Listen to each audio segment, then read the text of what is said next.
Instant Data Scraper is a Chrome extension, so you need to be using the Chrome web browser.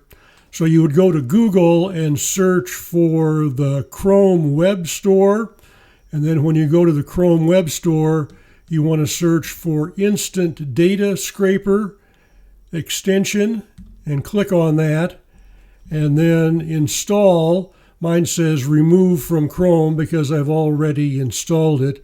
And the icon sort of looks like a half red, half white CD. And once you've got it installed, double click on the three dots in the upper right corner, go to Extensions, Manage Extensions, and find Instant Data Scraper. Make sure it's turned on. Then go up to the Extensions toolbar. There's the Instant Data Scraper extension. And I want to click on this little puzzle piece and just make sure Instant Data Scraper is pinned to my toolbar. If it's pinned to my toolbar, you'll see a blue push pin.